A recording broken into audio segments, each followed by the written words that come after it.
Good morning, everybody, and welcome to this very nice St. Patrick's Day this morning. My name is Bob Dandrew. I'm one of the co-founders of Partners for Climate Action.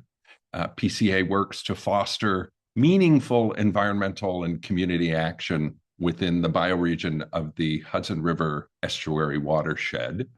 And we do so through a number of ways. First of all, program development, technical support to nonprofits and municipalities, grant making, and educational offerings like these morning coffee series. Our work is made possible through donations, and we encourage you to contribute if you can. Some logistics for this morning. Just to be clear, this session is being recorded and will be shared.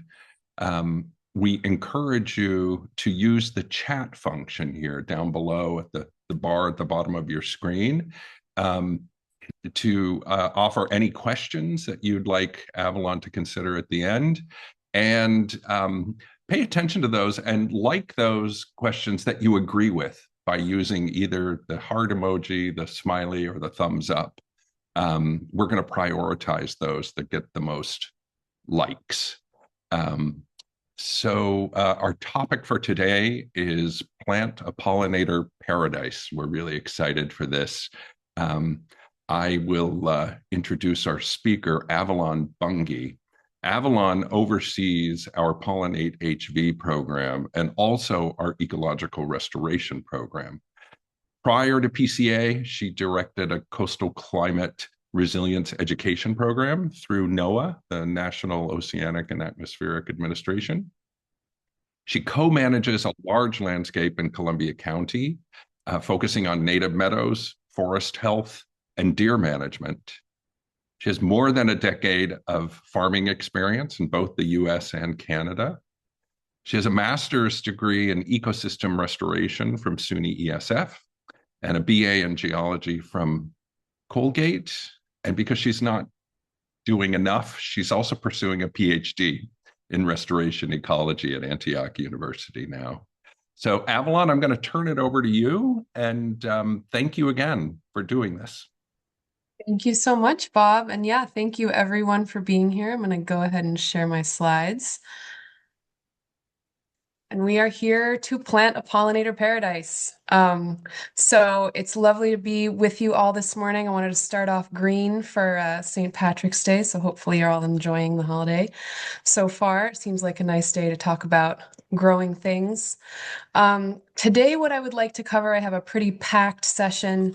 I have presented on this topic before about PollinateHV when we first launched the resource back in 2024, but I haven't been in front of the camera, so to speak, since then. So it's really nice to sort of be in the hot seat this morning, especially on our first webinar.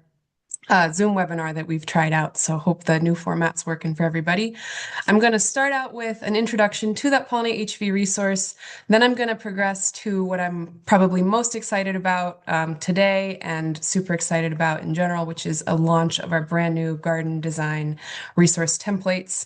I'm going to cover some other new resources and how PollinateHV might be able to help you in your specific case in your garden, your site, whatever it may be. Then I'm going to talk about some case studies that we have, which have now been growing for a couple of years and are documented in PollinateHV, and some lessons that we've learned from those.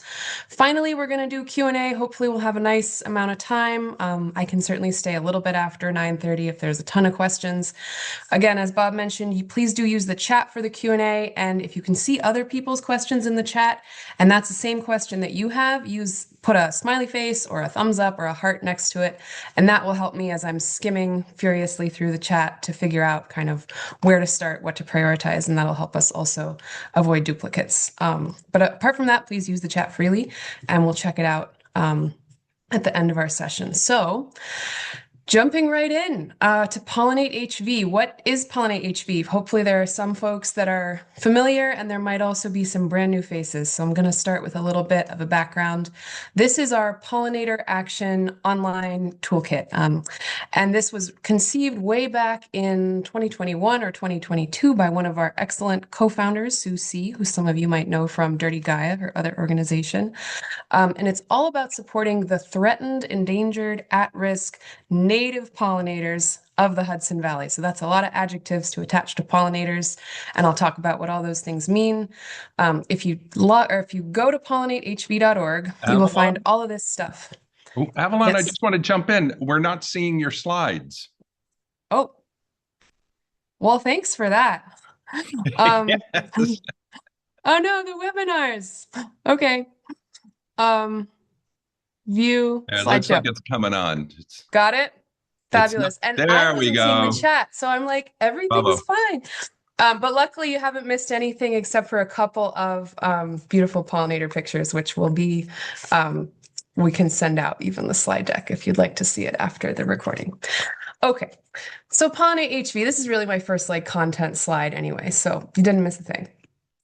What is PollinateHV? If you go to pollinatehv.org, you will find all of what you see here. You'll find a big written sections about background of why the Hudson Valley is such a special place ecologically, and it really is. We have a really high proportion of New York State's biodiversity here. We have a ton of different habitat types, ecoregions, interesting ecological communities, rare plants, rare species, lots of wonderful things. We also will talk about in PollinateHV the native pollinators that were designed this resource to support and the native plants that support them. And that's going to be a big focus of the rest of my talk this morning. We will also, on PollinateHV, you'll find a how-to guide, and this is really the meat of the resource. This is for anything from a small home garden, container plantings, to large-scale seeded meadows, to tree plantings and hedgerows. For all of those types of projects, we've got resources on how to plan those projects, prepare a site, install the projects, and then do management in the long term. So not just to, tell you how to do a bunch of stuff and not do it ourselves. A big part of doing PollinateHV and putting this resource together was creating real-world case studies about the using the native plants and supporting the target pollinators that we'd identified. And those case studies I'm also going to come back to. Those were installed on 4 different properties in the Hudson Valley back in 2023, documented in a lot of detail, including like local budgets, timelines, labor, sourcing, materials, all that stuff, so that if you want to do something similar, you can see how it's been done local to you. And it's not just all that. PollinateHV has a ton of other resources. We've added many new resources since we first launched in 2024, and we're going to share more about some of the new ones a little bit later on. So how we made PollinateHV, again, it starts with the pollinators. We've got a list of about 95 at-risk pollinators, and that's bees, butterflies, and moths. I'll talk about why that is. We worked with a team of scientists to figure out which pollinators to target.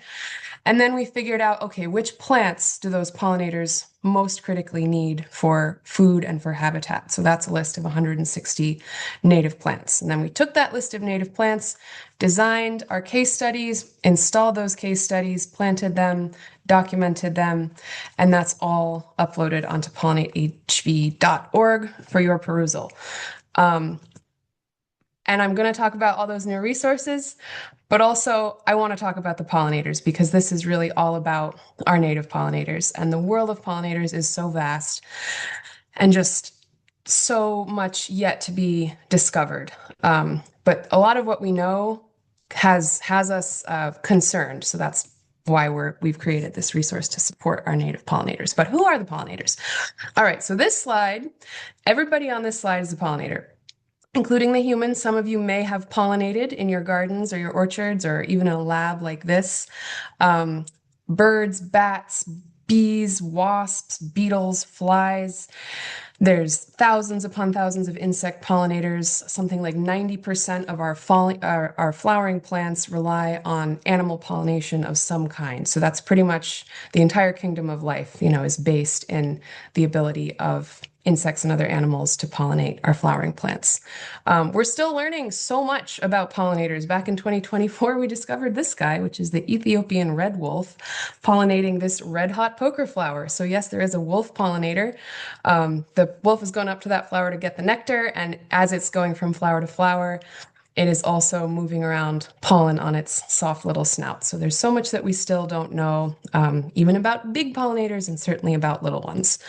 When we talk about pollinators, you'll probably mostly be hearing about these three groups. And these are moths, like this one up here, bees like these, and butterflies. And that is those are the kingdoms or the groups of pollinators that are most well studied, although still not as well studied as they should be.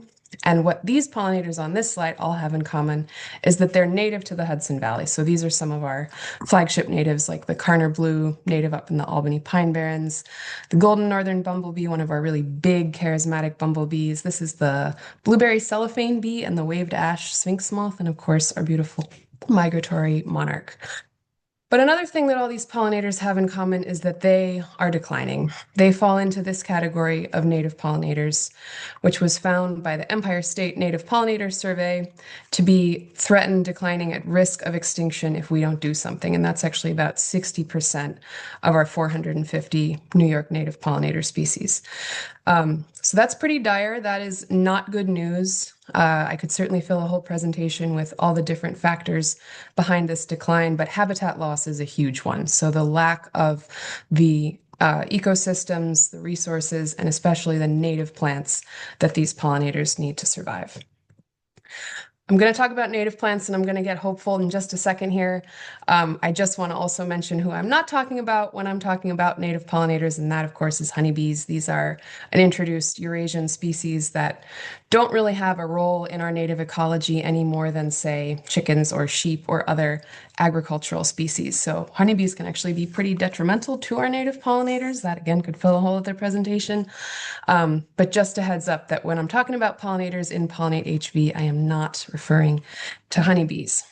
I am talking about our native bees, butterflies, and moths. And what do they need? They need native plants. So you've probably heard the importance of native plants. I was just hearing how the COVID pandemic actually was a huge boon to native plant nurseries, and it really seems like the energy has taken off and isn't going anywhere. But you might not realize that native plants is so much more, a much bigger bucket than just flowers. So native plants encompasses everything from huge native trees like this oak to flowering shrubs to flowers, grasses, sedges. And these are really, really critical to feed all of our pollinators, including our bees and butterflies, which need pollen and nectar, our moths, and then our caterpillars, which are sort of pollinators in waiting, sure. And they really need, especially our woody plants. So our things like our oak trees are what we call host plants. They feed caterpillars. They are just as critical on the landscape as our beautiful flowering plants are. And really, we need to start increasing all of these groups of native plants if we want to have a chance of pulling our pollinators back from the brink. So with that, how do we do it? So when we first launched the PollinateHV resource, we put out our giant plant list. Remember, it was 160 plants. And we put it out in spreadsheet form. And it was a list of all of the plants with all of the pollinator associations and lots of other information. It was kind of a behemoth. And we got a lot of feedback. And some of that feedback was, this is so great. I can use this in my garden design business. I can use this in my research. And some of that feedback was, this is kind of overwhelming. How do I begin? And so that's what we've been working on for about the last year, is taking that plant list and creating scalable, replicable, adaptable template garden designs for 8 of the most common site conditions in the Hudson Valley. And that's what I'm about to launch today. And I'm really proud of these. It took a whole suite of incredible people, garden designers, graphic designers, artists, especially those listed here: Ashley Gamel of Studio Hopeland, Shannon Siegel of Tiny Meadow Farm, and our wonderful graphic designer, Eli Shear, to create these. And I'll show them to you in just a second. They use only native plants from the PollinateHV plant list. They're targeted to the suite of Hudson Valley native pollinators that we're most concerned about supporting. And again, they're very customizable, and I hope you will find use for them in your garden, no matter what it looks like. So these are the 8, and I believe Melinda is going to pop this link into the chat so that you can go and take a look at them while I'm talking, or afterward. We've got borders. So like long skinny rectangles, and then we've got patches, so squares. And of course, they don't have to be rectangles or squares. You can change the shape, you can adapt the size and length and how many plants of each species. We've got some tools for how to do that. We've got two gardens each for sun and part shade, a patch and a border for each. And then we have templates for some of our most requested site types in the Hudson Valley. So those include the edges of ponds, the tops of kind of rocky, windswept hilltops, wet meadows, and then we also have a shady woodland, mainly spring ephemeral garden that is going to start looking really lovely in just a few weeks here. So I'll show you what these look like, but first, how did we do it? What was our design process? We first targeted using plants that are going to create a really long bloom season. And anytime you're planting for pollinators, that's a key principle. You want to be having plants blooming as early in the season as possible and going as late into the season as you can. And it turns out with our native plants, we can make a pretty darn long bloom season, like March to November. We can pretty much have something on the landscape for our pollinators. We also wanted to provide all of those different types of resources that I mentioned before. So pollen plants, nectar, and also host plants. Those are often woody plants, but not always. Milkweed, of course, is the classic host plant for the monarch butterfly. So feeding bees, butterflies, moths, and their caterpillars. We also wanted to support specialist insects. So many insects, like the honeybee, are generalists. They can kind of eat whatever. They can forage on lots of different types of plants, but we also have many hundreds of insects that are specialists that require a certain group, certain genus, even a certain species of plant on the landscape to create their life cycle. And as you can imagine, those are often the insects that are most threatened, most in decline, because if that one plant species or genus goes away, they go away too. So we wanted to make sure to support specialists in our gardens.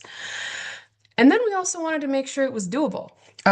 So native plants are, again, having a moment. Hopefully that moment lasts a really long time, but we're still all sort of learning how to incorporate them into home gardens, and we might be more used to seeing them in wild settings. So the plants that we chose, we wanted to make sure were really suitable for home gardens. They were going to play nicely there.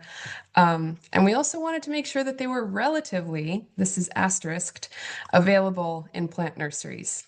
Some of them are still going to be a little bit hard to find. We've got substitution ideas for those, and I have a few notes about how we like to go about plant sourcing in a couple of slides.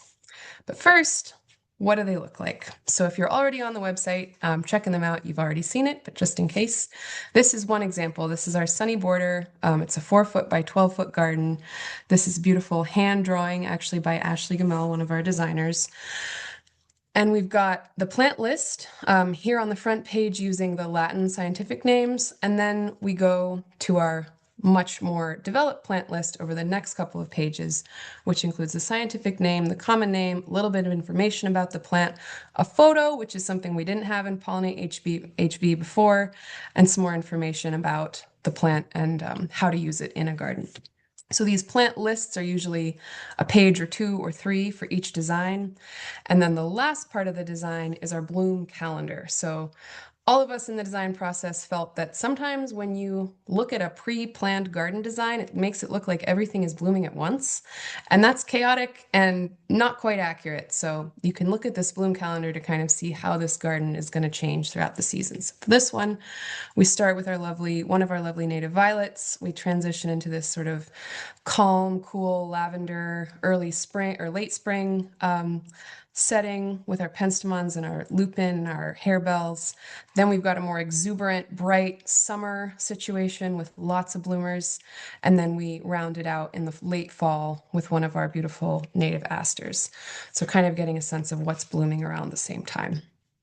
And each of the designs have all of those components. I'll highlight a few more of my favorite designs. They're all my favorites. I hope you'll all check them out.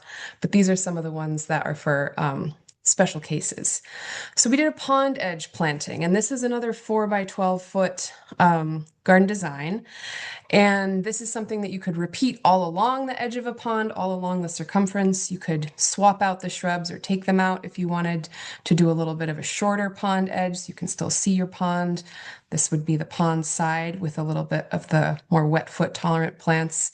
This is just a selection of the species in this design, and I'm breaking my own rule, making them look like they all bloom at once, but it's just for an overview. Check out the bloom calendar for the official info on that.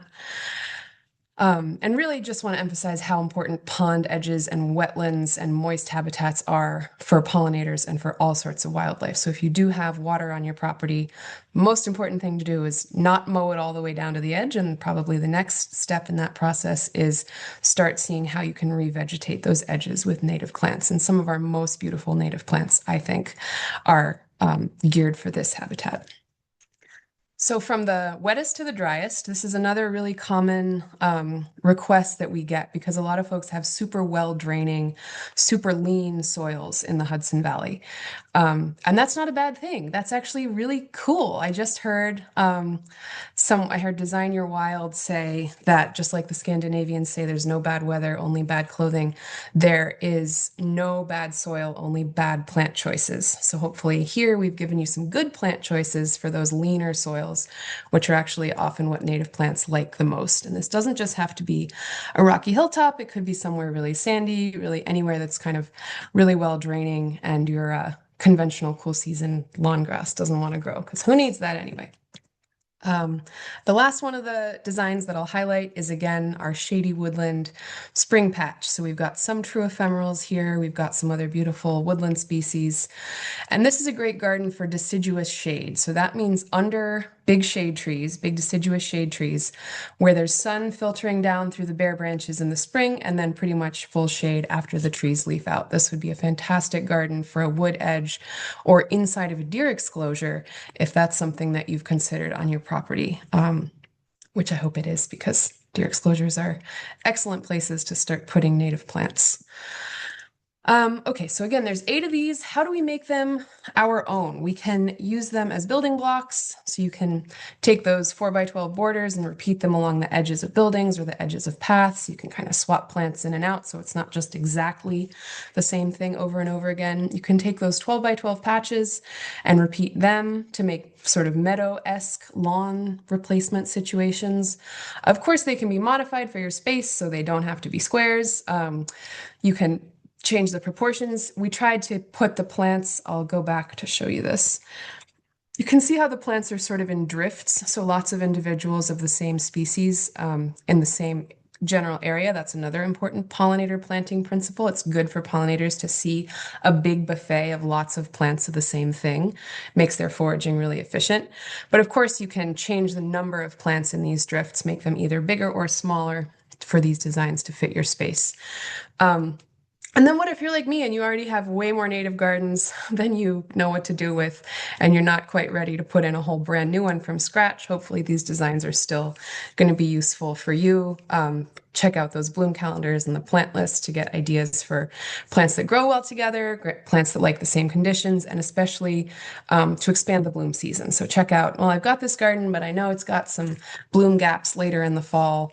What's a similar garden I could check out and get some ideas for what to put in there. Probably asters and goldenrods in that particular case, but we've got some good ideas for which ones you might want to use. And if that's not enough, you can see them in person. So we have a really fabulous opportunity with funding from the New York Community Trust through the New York Pollinator Conservation Fund to create public gardens using these designs or modified versions of these designs. And we'll be planting these in June in 5 Hudson Valley towns and villages at 8 total sites. So if you live in any of these locations and you're interested in getting involved with the planting or the care of these public gardens, we'd love to hear from you. We'll have our contact at the end of this session. And we're really excited about this portion of the project. These will also all be documented on PollinateHV as case studies. So if you don't live nearby or you can't quite make it out to check out the gardens once they're growing, you can certainly look at them on PollinateHV with photos, with budgets, with where did we get the plants and who did the labor and all of that kind of nitty-gritty detail, probably this coming winter. Okay. So speaking of sourcing, this is a big question, and I figure it'll come up, so I just threw a quick slide in here about it. Where can we find the native plants? So if you're going through the designs and you're realizing this is a lot of plants that maybe I haven't heard of, that's great. That means like you have a whole world in front of you to explore and discover. But it also means you have a little bit of a treasure hunt process sometimes to find the native plants to actually put them in your gardens. So we have a native nursery list that includes both a map and a sortable spreadsheet on PollinateHV at this link, and I think Melinda's going to put that link in the chat as well. We continue to add to this list, so if you have nurseries that you'd like us to add, always send them our way. As a nonprofit institution, we don't recommend specific businesses over others for educational purposes. I can tell you that because we're using plugs in the public gardens, these are the sources that we got our plugs from, these three great nurseries. They're wonderful. They're all wonderful. Really, a native nursery is like the nicest place to be. And that brings me to my next point, which is that you can help shape the market for these plants. The native plant movement is, I'm going to keep saying it, it's going nowhere but up. And we all have a role to play in asking our local nurseries to source the species that we want to plant in our gardens. I actually just heard a talk from the president of a very big fancy nursery yesterday addressing this very question. And he said, you know, if somebody asks me for something once, I ignore it. And if they ask me about it twice, I start to think about it. And if they ask me about it 3 times, maybe I start to think about doing something about it and carrying that plant in the nursery. So be persistent, develop that relationship with your local nursery. Even if it's not a native specific nursery, they want to hear from what customers want. And get your friends, you know, to go and ask the same questions. Of course, there's also another great option that you can make use of, and that's growing your own. And when you grow your own native plants, I love to recommend local ecotype native seed. And I want to share just a little bit about our local ecotype seed project. So first of all, before I get to the project, local ecotype might be a new concept for some folks, and I just want to go over what that means. I think of local ecotype as really the gold standard for native plants, especially native plants that you're planting for pollinators or for local threatened native wildlife. So what local ecotype means is that we had seed collectors go out and do professional ethical collection of seed from wild local populations of a plant species. The plant in this image is purple stem aster. This was actually collected on the land that I manage, which is just like the most fun thing ever. And then you take that seed and you can either take that seed and grow plants to sell directly, or what we've done in our project is take that seed, grow it into perennial plants, plant those plants on a farm setting, and now you've got a seed source for years to come without having to go back and harvest or deplete wild populations. And what's so good about this local ecotype is then the best match, of course, for local growing conditions. These plants have evolved with our local Hudson Valley conditions. Soils, weather, climate, all that stuff. They're also the best match for local pollinators and for local wildlife. They bloom at the right time for insect emergence. They have the right nutrient profiles. They've co-evolved with the right shapes and colors. They're the exact thing that our pollinators are going to recognize. And they're not just good for pollinators, they're also good for the plants, for the larger plant community to do local ecotype work. So this preserves plant genetic diversity. It makes us more resilient to climate and other ecological shocks. It's a good idea, if I say so myself. So that in mind, we have worked with our fabulous partners at the Hudson Valley Seed Company to create the PollinateHV local ecotype seed collection. And we have currently 12 species of locally native plants, all from the PollinateHV plant list, available now as seed packets. And I believe they're actually going to be growing some seedlings this spring. So check out this link for sourcing all of that good stuff. And then we have more species that are still growing and maturing on the farm and will be launched in future seasons. So huge shout out to the Hudson Valley Seed Company for this work, which has just been some of the most satisfying parts of this project. Okay, so as if that wasn't enough, what else is new with PollinateHV? So this talk is by way of being a garden launch, you know, a little bit of a how-to garden for pollinators, and also an update on this resource, which has been live for a couple of years and has been updated many times since, in many cases with your suggestions. So one of those biggest suggestions was, where's the search function? And I'm very happy to say that now the website is searchable. Just go to pollinatehv.org and that search is going to pop right up, and you can search for individual species of plants, or meadow planting or mowing or trees or any sort of thing. Hopefully that makes the navigation a little bit easier, because again, it's a ton of information. We also have a pollinator policy educational resource page that will help point you to resources for things like creating local native plant ordinances or invasive species bans or town-wide pesticide bans, any kind of local policy resource that might be able to support pollinators. We have, in addition to our plant list and nursery list, we have a native landscaper directory. So this includes folks like landscapers, landscape designers, foresters, anybody who is involved in the management of ecological landscapes, and that's organized by county. So these are all available on the resources page. We'll send that link out as well. Another new addition is we have a deer management page, and this came in part out of our case study updates, which I'll share in just a second. One unanimous finding from all of our case studies was that deer are a problem, and I'm sure this doesn't surprise anybody, especially if you've been to a Partners for Climate Action talk before. We think a lot about deer impacts on our native ecosystems. Now all of that is collated and shared on PollinateHV as well. And then the final thing that we've done for this season is update those 4 original case studies with lessons and photos from the first couple of years of their growth. And that's what I want to share in the last portion of my talk here. So just in case you're not familiar, again, we had 4 original PollinateHV case studies. We had Gallatin, Red Hook, Gardner, and Kingston, and this was meant to represent a lot of different types of planting that can be done in the Hudson Valley. So we had a number of large-scale wildflower meadows. We had hedgerows, which were woody plants with some herbaceous perennials underneath. We had smaller meadows that were more like lawn to meadow conversions. We had a riparian buffer, and then we had urban garden beds. And all of these are documented again at that case study page, and now they're updated.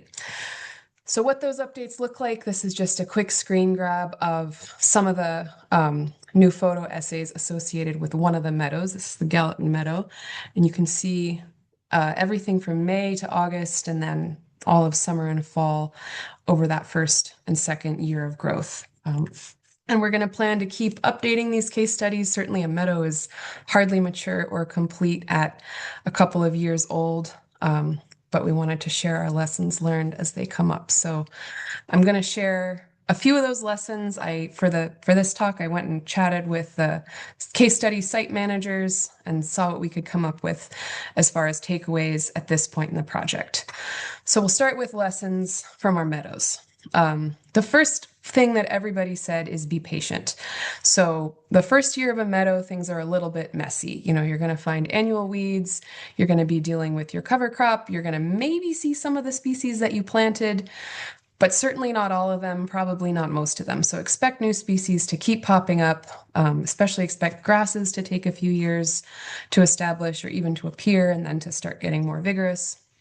And the other thing that goes along with patience is attentiveness. So the first few years of a meadow are the most important. I think it's all important, but the first few years are really important to be out there and to be looking for problems, because if you put in the effort in the early seasons, you will save yourself much time, headache, and heartache later on. One of my favorite garden sayings is the best fertilizer is the gardener's shadow. And that just means that the best thing for your plants in your garden is for you to be out there in it, looking at stuff and paying attention. And that goes double or triple for meadows. It's really important to just see what's going on. That will also help you get to know the plants, who should be there, who should not, who's a problem, who can be ignored. And then sort of with that, meadows can be big work. I don't recommend meadows to everyone necessarily. They're not really set it and forget it projects. On some of the larger scale meadows, we ended up outsourcing some of the maintenance, and we learned some lessons from that, especially if you're hiring folks who might not have as much experience in this sphere, and they're going to go ahead and apply the conventional practices that they're familiar with. That's maybe not what we're looking for in meadows. They might end up getting mowed at the wrong time or the wrong height or the wrong amount of times. So communication and expectation setting are really important there. And then early season threats, meaning threats that crop up in the first couple of years of establishment, probably no surprise to anybody, deer and invasives. And deer and invasives, as we know, are a tandem threat. Deer are a landscape level challenge that we deal with in the Hudson Valley, and they are part of the reason why our invasive species challenges are so pronounced right now, is because as deer preferentially browse and set back native species, invasives are able to gain more of a foothold. So expect deer impacts in your meadows, not just in your forests. Deer want to browse many of the native plants that we plant. Managing deer is a whole other presentation. You may have seen some of our talks on this topic, but certainly deer management is something to consider in meadows. And then with invasives, specifically, just note how easy it is to spread invasives early on and create a problem that it's going to be hard to deal with later. So that also gets into mowing at the right time so that you're not spreading, for example, stiltgrass seed when it's mature. And really keeping an eye on mugwort, because mugwort loves to follow disturbance and it's a big player in our meadows. And that's something that we're dealing with in most of them right now. I also just want to share a couple of lessons from our tree and shrub planting. So this includes our hedgerows and our riparian buffer that we planted with Trees for Tribs, which is a DEC program down in Gardner. No surprise again, deer protection is paramount. In our hedgerows, the plants that were fenced or protected from deer survived, and those that were not did not. And that was pretty much universal. So we used tree tubes, we used electric fence, we used metal fence, plastic fence, lots of different protections. The main thing is just to protect. There's lots of different options. What works for your budget and aesthetics is a personal choice, but just know that young woody plants are pretty much the maximum attractant to deer. Mulch, we found it really helpful to have a couple of inches of wood chip mulch down around most of our hedgerow plants that were more out of sight, out of mind. That really helped us not have to weed as those woody plants are starting to fill in. One thing that we learned, and that's what's represented in this picture, is we tried placing landscape fabric around some of our woody plants in one of our hedgerows, and we found that because the maintenance here was also outsourced to a landscaping company, what tended to happen was they were mowing around the planted areas, which is exactly what we wanted, but they were hitting the edges of the landscape fabric with the mower and shredding the plastic and spreading the plastic. So either be super, super careful if you're going to use landscape fabric, or maybe just skip it. I think in the future, I'm going to skip it. We also found that we planted a lot of understory perennials along with our woodies, and there were some pretty big species differences in terms of what survived and thrived and spread, and what turns out really would rather be treated like a garden perennial if it's going to persist over time. So those are just some of our lessons. I really encourage you to check out all of the beautiful photo essays that we now have for every single one of the different case study plantings. And I'm happy to talk more about specific learnings in the Q&A as well. I'm gonna actually wrap it up here and get to some of your questions, so that I see the chat is very large, which is great. But I want to invite you to get involved with us this season as you're planting your own pollinator paradise. We have so much community to invite you to meet like-minded folks, learn how to do planting, get in touch and familiar with different plant species. We're going to be planting those public gardens in Kinderhook, Catskill, Rhinebeck, Red Hook, and New Paltz again in June. Even sooner than that, right around the end of April, beginning of May, we are going to be having native tree plantings at 4 incredible Hudson Valley working farms. And that's Hardy Roots Farm, which is in Red Hook, the Chester Ag Center, which is down in Chester in Orange County, Hudson Valley Seed Company in Accord, and then the Glenwood Center for Regional Food and Farming in Cold Spring. So whatever's close to you, if you're interested in learning about how trees and shrubs can support pollinators, learning how to do bare root planting, we're going to be planting trees at those sites. And that again is part of our wonderful New York Community Trust grant opportunity. So we're super grateful for that. We also have our regular suite of programming. So it's starting to be spring, starting to be summer, even though the weather keeps faking us out. But our workshops are actually starting at the end of this month with the deer exclosure building workshop. We're going to be having lots of workshops, meadow walks, forest walks. We'll be having some tours of some of those case study sites that I shared about. So keep an eye on our email list for that. And of course, come back to morning coffee. So I want to invite everyone to our next morning coffee, which is April 14th with Dr. Bernd Blasi from Cornell, who is one of the foremost thinkers and researchers on invasive plant everything. He was actually the originator of one of the most important biocontrol insects that we have right now, which is the biocontrol for purple loosestrife. So he's going to be talking about all things invasive plant, and that's going to be really important not to be missed. That'll be April 14th at the same time, 8:30. So with that, I want to thank so many people, and I'm not going to read all these names, but just want to really point out that PollinateHV took a huge village over many years to create and to nurture and thrive. So we've got Susie, I will name because she was the originator of it all, but then everyone that's worked on the garden designs, the website, the beautiful photos that you've seen today, the seed collection, and then all of the managers of the case studies. I'm so grateful to everyone here and to all of you for taking the time to hear about this morning. Here is some contact information. We will also send out a big digest follow-up email with lots of all the resources that I've mentioned and probably more still.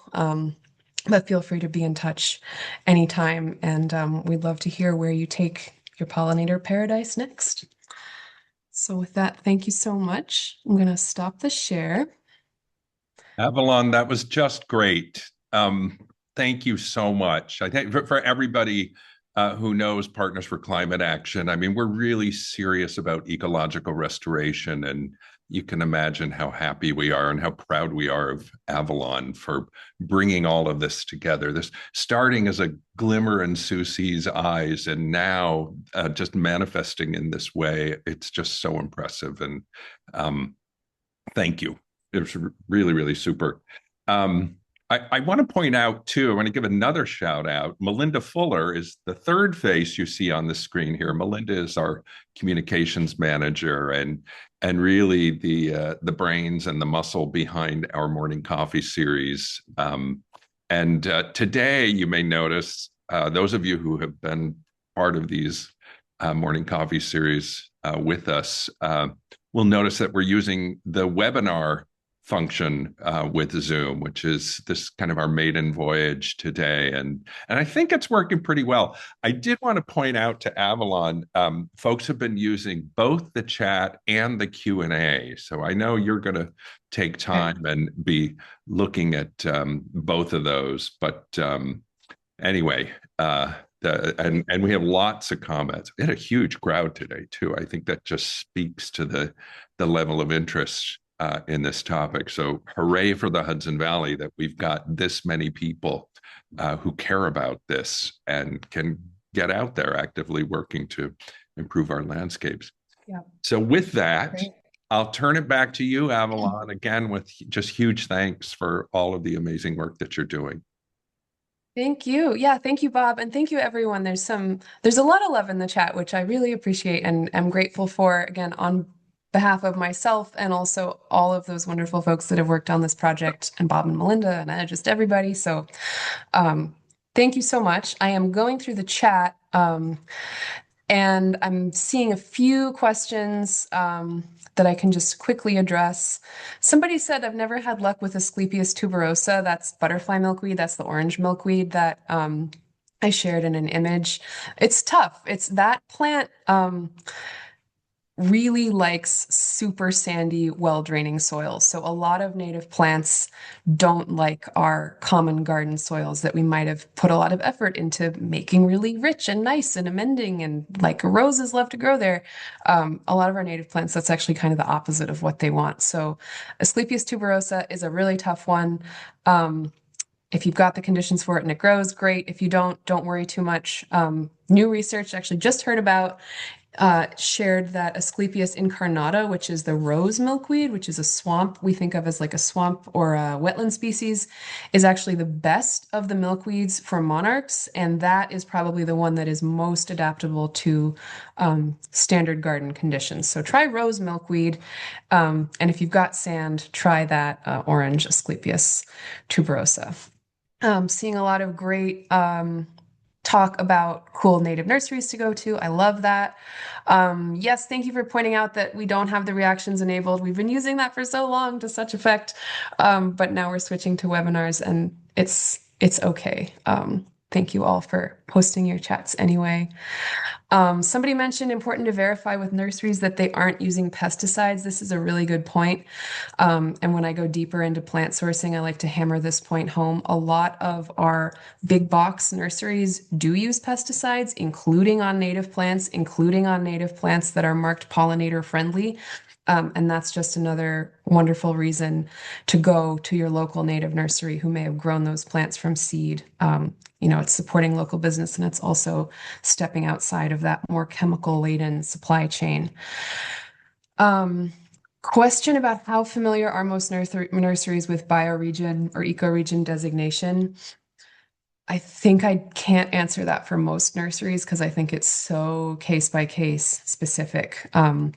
But again, I think probably the more local and ecological they are, the more familiar they're likely to be.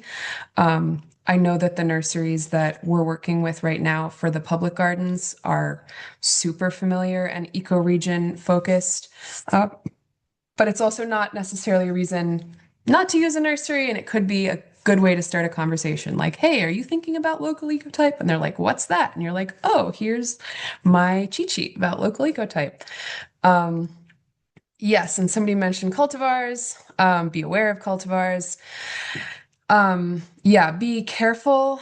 So our garden designs, and I actually meant to mention this, so thank you for calling it out. These garden designs were created to use straight species. So all of the photos and all of the like sourcing and plant information refers to the straight species, and these are straight. That means unaltered, ungenetically modified, and also not really bred by humans, just the straight species as it would appear in a wild setting. And we've chosen plants that have really beautiful straight species and don't need any human alteration to look great in a garden. So yeah, be wary of cultivars that have changed the color of flowers, especially that have added extra petals to flowers. Sometimes that comes at the expense of pollen resources. One exception to my like no cultivars rule is that size cultivars exist and often are okay substitutes for home gardens. So if you have a small space, you can sometimes consider a cultivar of a plant that's just the same exact thing, but smaller. But that's super case by case. Okay, Leola asks, has anyone had luck doing a septic field seeding? So this is a great question. We have pollinator meadow mixes on the PollinateHV resource. They are not necessarily septic friendly. What you want to be careful with, of course, on a septic field is super deep roots or anything that might mess with your septic cap. I know that Ernst Seed Company has specific mixes designed for septic fields that use only plants that are appropriate for those soil conditions. But do be careful when you are planting native plants on septic, because many of our native plants have incredible, deep, punchy tap roots. And that's what we love about them, but not in a septic situation. Okay. How do plant harvesting and local ecotype seeds help with pollinator choices in our changing climate? Yeah, so this is a huge question. Lots of research going on right now. Hard to give a simple answer, but I think my understanding is that local ecotype native plants are the best bet for climate change because they're starting from the place of being the best adapted to our soils, and they're also the most diverse. So a lot of our, again, those plants that you might get in a big box nursery, they might actually be clones. You might plant, I want a whole drift of, I don't know, echinacea, which isn't even really native here, but it's in all the big box stores. I want a whole drift of echinacea. I'm going to buy 30 plants from the big box store. Those might actually all be genetically identical, and then they'll get knocked out by the same disease or climate shock. So if we plant local ecotype, we have a much higher chance of preserving the genetics that are going to be able to handle whatever climate shocks are coming down the line to us. Question about place on PollinateHV with advice on invasive management. There's a little bit of that in the site management sections. I can also, and Melinda, I'll ask you to make a note of this for me. I can also send out some great local and regional resources for invasive management, things like our prisms, Partnership for Regional Invasive Species Management, and the New York State Institute for the same. Okay. I'm trying to go to like quick questions that I can answer, and then I'm going to come back to the ones that I want to spend like 10 minutes on. So I'm going to come back to the one about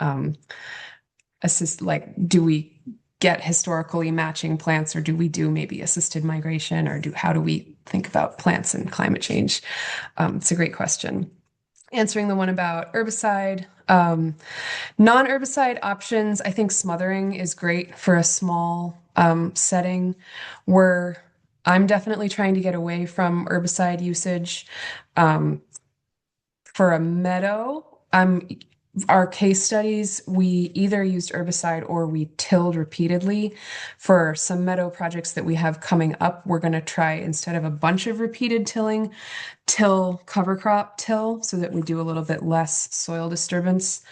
And yeah, getting away from herbicide, definitely not a first resort ever in a residential landscape. In a residential landscape, I think smothering with a tarp or with cardboard and just killing the grass, or even using a sod cutter to get the grass out of there. Because again, you don't need to worry about preserving soil fertility so much when you're planting these native plants. It can actually be a good thing to get down an inch or two to some leaner soil. How do you deal with mugwort? I'm going to come back to that one if I have a chance. If not, email me and we can talk about it. Cardboard and wood chips to start a newly planted area. So again, putting down cardboard with maybe bricks or something to weight it down would be a good way of doing that smothering, killing the existing grass.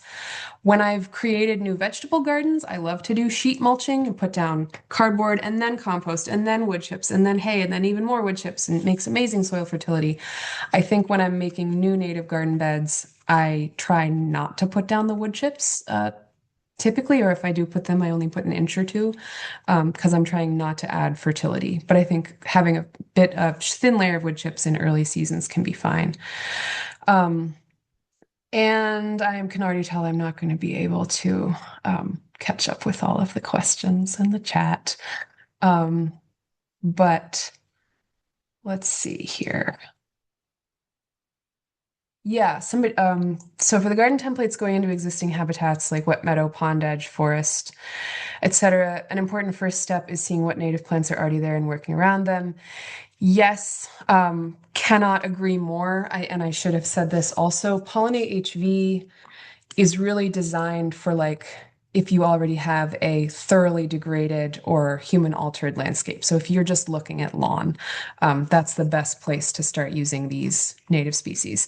In a case where you already have a rocky hilltop, for example, or a pond edge with some stuff growing there and you don't really know what it is, definitely don't go scorched earth and rip all that out. It's very high chance that some of it might be important native plants or even rare species. So really important to spend like at least a full season getting to know your site, getting to know those native plants. You can use tools like Seek or iNaturalist to get professional identification on the plants that are there. And then work around them. Yeah, so maybe just putting in a couple of plants that you think can extend the bloom season rather than starting from scratch. For many, many cases when we don't have to start from scratch. Second part of this great question is, would it be possible to create a lookup function where you can enter what species are already there and then have it populated with what might be complementary? If anybody knows how to do that, email me. I don't know if we can do it right now. I will say a very cool tool that's coming out that I believe that can do something similar is Wilder, which is coming out of Planet Wild like this season. It might even be available now or in beta testing. And I'll Belinda, remind me to add that and the Less Lawn More Life Challenge to our follow-up resources. Awesome. Low-growing native seed lawn replacement mixes. Okay. So the native lawn replacement thing is really interesting, and I'll check on this one. I'll pause on this one because I just went to a talk about it yesterday, and some of you might have even been at that talk at down at the Native Plant Center in Westchester. Big hype about replacing your lawn with natives right now. I have not done it, so I can't speak to it from a personal perspective. I think one thing that gets overlooked when we want to do that is realizing just how different the conditions that lawn grass likes are from the conditions that most native plants want. So to turn a current lawn into a native plant lawn or like replace it, you've got to really change the site conditions in many cases, or else you're just going to continue to get lawn grass as weeds. That being said, there are some options. There's not a lot of options that you can like mow and treat like a lawn, but there are some, if you want to just have grass but not super tall grass in a lesser used area. There are some really great sedges. I'm told that the best option is wood sedge, Carex woodii. And I'm also told that it's not very common in the trade, but because it just came out of the Mount Cuba Center native plant trial that this was going to be the best sedge to replace lawn, they're already starting to put feelers out into the trade to have the plant availability there more as more people start to ask for it. So check out the sedges on that. Let's see what else we got. Yeah, okay, right there, Mount Cuba report. Yes, preferred cover crops are listed on PollinateHV. Didn't get to the end of the chat. Remarkable. Okay, I'm going to switch over to the Q&A. How do we keep the natives from spreading to areas they're not wanted? Huh. I don't know. Why don't you want them? That's such an interesting question, and it is a good question. I will say that I think it's maybe a perception around native plants that they're weedy or that they're really aggressive or, there's some reason why we don't use them in our gardens that's a function of their growth or like their characteristics rather than just we're not as familiar with them. And like take goldenrod, for example, there's something like 33 or 30 plus species of goldenrod that are native to New York. And there's a goldenrod for every application. There's Canada goldenrod or tall goldenrod, which you definitely probably don't want in your garden because it's a really strong rhizomatous spreader. But then there's gray goldenrod, Solidago nemoralis, or showy goldenrod, Solidago speciosa, which are amazing, well-behaved clump formers that are great in home garden settings. There's blue stem goldenrod, Solidago caesia, which is amazing in a woodland garden. So I think maybe my answer to that would just be right plant, right place. Make sure you're sourcing natives that aren't going to spread because those definitely exist if that's something that's of concern for you. And apart from that, yeah, I don't know. Tell me more about why you don't want them, I guess. Where did we get the funding? So some of our funding came from the New York Community Trust, others from amazing private and foundation sources throughout the Hudson Valley. We also, at Partners for Climate Action, we are a funding organization. So we have funded many pollinator projects using PollinateHV tools and resources, and we hope to be offering funding opportunities, I believe, this calendar year that may cover similar projects. So definitely stay in touch with us and check our emails for more funding opportunities. Do we know how many wildflower species showed up in the case study meadows by year 2? We don't. I would love to. That's something that if you're interested in that type of data, I would point you to the native meadow trials that Hawthorne Valley Farmscape Ecology has done at the Hudson Valley Farm Hub. And they do have that information, what came up that was planted, what came up that was invasive, what came up that was native but not planted over, I think those trials are going into their 10th, ninth or 10th year. Hawthorne Valley can correct me. And that's fantastic data. I would love to have similar studies of our meadows, and that's something that I'm actively working on. Why mow at all? I'm assuming that's related to meadows, maybe. Meadows are in the Northeast not necessarily a stable state. They are either an early successional ecosystem that is on its way to transitioning to forest, if the deer would allow it to transition to forest, or there are some more stable grasslands in the Hudson Valley, but those are rare habitat types, and in many cases they were actively managed by indigenous fire and other practices. So mowing is sort of our approximation of indigenous grassland management. Fantastic resource to learn more about this would be Wild Hudson Valley and all of the work that they do about ethnoecology and historical land use and kind of what these historical systems might have looked like in the Hudson Valley. Mowing is not necessarily a perfect approximation. I actually just participated in a controlled burn on Sunday, last day before the burn ban, and it was so cool. And I want way more fire in the Hudson Valley. But yeah, mowing is sort of the best that we can do. And I can see that we are just at 9:30, and I think I have covered most of the questions in the chat. Okay, I'll do this one super quick. Is there ever a case where pesticide use is recommended, specifically asking about hemlock woolly adelgid? Hemlock woolly adelgid is a serious problem. There is actually a biocontrol that is now reproducing in the Hudson Valley. And if you're interested in more like pesticides around invasive species specifically and biocontrols and all that stuff, it's a perfect segue to please come back and join us on April 14th for Bernd Blasi from Cornell, who's going to cover much more detail on all of this. Great. So thank you all so much. You have my email. I welcome communications. I think there were a couple of questions where I said, I'm going to get back to this and I'm going to talk for 10 minutes about it. Didn't have a chance. But if you want to get into detail about those, I'd love to. And I hope that this was enjoyable. Sorry about the slides. Hope you all get out in the sun and enjoy something green for St. Patrick's Day, and we will see you next time. Thank you all so much.